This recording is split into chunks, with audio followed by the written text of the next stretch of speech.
ദൈവനാമത്തിന് മഹത്വം ഉണ്ടാകട്ടെ. പന്തളം അപ്പോസ്തോലിക് മിനിസ്ട്രി മീഡിയയുടെ വചനധ്യാനത്തിലേക്ക് യേശു കർത്താവിൻ്റെ അതിപരിശുദ്ധ നാമത്തിൽ ഏവർക്കും സ്നേഹവന്ദനം. ദൈവത്തിന് സ്തോത്രം. ഇന്നത്തെ നമ്മുടെ അല്പസമയത്തെ ധ്യാനത്തിനായി എടുത്തിരിക്കുന്ന വേദഭാഗം വിശുദ്ധ മത്തായിയുടെ സുവിശേഷം 20-ാം അധ്യായം 28-ാം വാക്യം. മനുഷ്യപുത്രൻ ശുശ്രൂഷ ചെയ്യിപ്പാനല്ല, ശുശ്രൂഷിപ്പാനും അനേകർക്ക് വേണ്ടി തൻ്റെ ജീവനെ മറുവിലയായി കൊടുപ്പാനും വന്നതുപോലെ തന്നെ എന്ന് പറഞ്ഞു. ഇത് കർത്താവിൻ്റെ മനുഷ്യാവതാരത്തിൻ്റെ ഉദ്ദേശത്തെക്കുറിച്ചാണ് പറഞ്ഞിരിക്കുന്നത്. കർത്താവ് ഭൂമിയിൽ ജനിച്ചത് സാധാരണ ഒരു കുടുംബത്തിൽ ആണ്.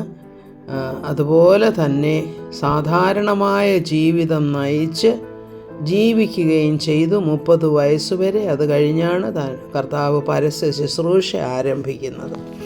എന്നാൽ കർത്താവിൻ്റെ ഈ മനുഷ്യാവതാരത്തെക്കുറിച്ച് യെശയ്യാ പ്രവാചകൻ പറഞ്ഞിരിക്കുന്ന ഒരു ഭാഗമുണ്ട്. യെശയ്യാ പ്രവചനം 42-ന്റെ 1 മുതൽ 8 വരെയുള്ള വാക്യങ്ങളിൽ അതിനെക്കുറിച്ച് പറയുന്നുണ്ട്. അതിനകത്ത് പ്രത്യേകമായിട്ട് നാം വായിക്കുന്നത്, ഇതാ ഞാൻ തിരഞ്ഞെടുത്ത എൻ്റെ ദാസൻ, എൻ്റെ ഉള്ളം പ്രസാദിക്കുന്ന എൻ്റെ പ്രിയൻ. ഞാൻ എൻ്റെ ആത്മാവിനെ അവൻ്റെ മേൽ വയ്ക്കും. അവൻ ജാതികൾക്ക് ന്യായവിധി അറിയിക്കും. അവൻ കലഹിക്കയില്ല, നിലവിളിക്കയില്ല. ആരും തെരുക്കളിൽ അവൻ്റെ ശബ്ദം കേൾക്കയുമില്ല. ചതഞ്ഞ ഓട അവൻ ഒടിച്ചു കളകയില്ല. പുകയുന്ന തിരി കെടുത്തു കളകയില്ല. അവൻ ന്യായവിധി ജയത്തോളം നടത്തും. അവൻ്റെ നാമത്തിൽ ജാതികൾ പ്രത്യാശ വയ്ക്കും. കർത്താവിൻ്റെ മനുഷ്യാവതാരം എങ്ങനെയാണ് എന്നുള്ളതാണ് പിതാവായ ദൈവം സംസാരിക്കുന്നതായിട്ടാണ് ഇവിടെ നാം കാണുന്നത്. ഇതാ ഞാൻ തിരഞ്ഞെടുത്ത എൻ്റെ ദാസൻ.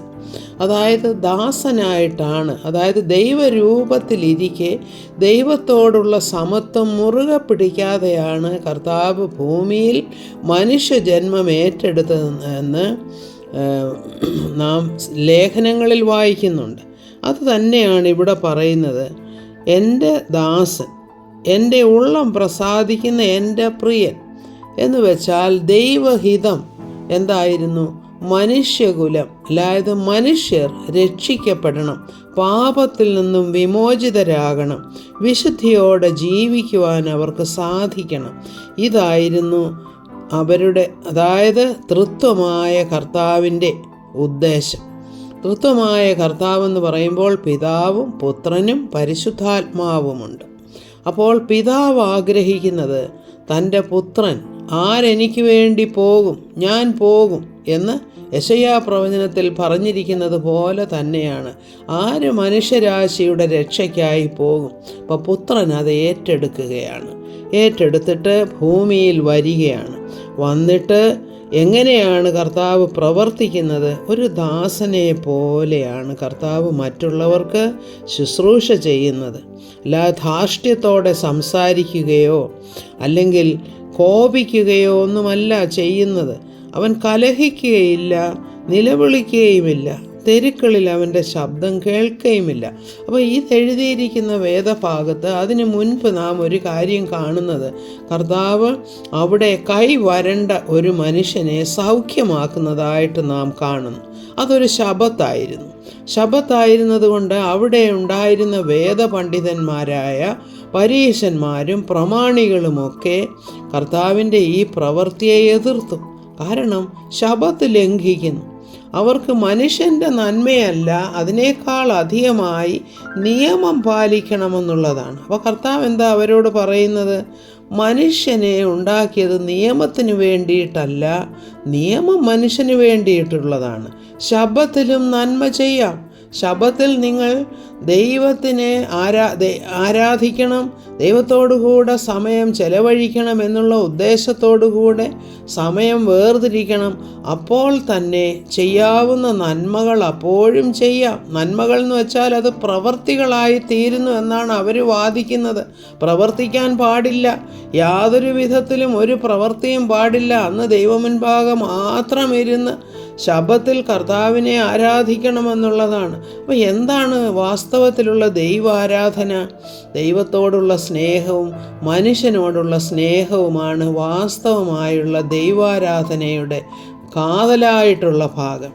അപ്പോൾ നമ്മൾ എന്താ മനസ്സിലാക്കേണ്ടത് ഇതിനകത്ത് നിന്ന്? ചതഞ്ഞയോടെ അവൻ ഒടിച്ചു കളയുകയില്ല. അതായത് ഹെൽപ്ലെസ് ആയിട്ടുള്ള ആളുകളെ ചുമ്മാതെ അങ്ങ് തള്ളിക്കളയുന്ന ഒരു ദൈവമല്ല നമ്മുടെ കർത്താവ്. പുകയുന്ന തിരി കെടുത്തു കളയുകയില്ല. കാരണം ഒരു തിരി നിന്ന് കത്താനായിട്ടുള്ളതാണ്. അപ്പോൾ അതിൽ പുകയുമൊക്കെ പിടിച്ചിട്ട് അല്ലെങ്കിൽ ആ ഒരു കരി ഒക്കെ മാറ്റിക്കളഞ്ഞാലേ അതൊന്നും കൂടെ ശരിയായിട്ട് കത്തുകയുള്ളൂ. അപ്പോൾ കർത്താവ് എന്താ ചെയ്യുന്നത്? ആ അശുദ്ധിയെ അല്ലെങ്കിൽ ആ പുകഞ്ഞ അതിനെ മാറ്റിക്കളഞ്ഞിട്ട് ആ തിരി തെളിച്ചു കൊടുക്കുക ചെയ്യുന്നത്, അല്ലാതെ തിരി അങ്ങ് കെടുത്തുകയല്ല ചെയ്യുന്നത്. അപ്പോൾ കർത്താവ് എന്താണ്? ജീവൻ നൽകാനും സമൃദ്ധിയായി നൽകാനും വന്ന കർത്താവാണ് നമുക്കുള്ളത്. അപ്പോൾ എന്താണ്? നമ്മെ ജയത്തോടെ നടത്താനായിട്ട് വന്ന കർത്താവിൻ്റെ പ്രവൃത്തികളെ ഈ മറ്റുള്ളവരെ ഇഷ്ടപ്പെടുന്നില്ല. ഇതാണ് ഇന്നും ലോകത്തിൽ കാണുന്നത്.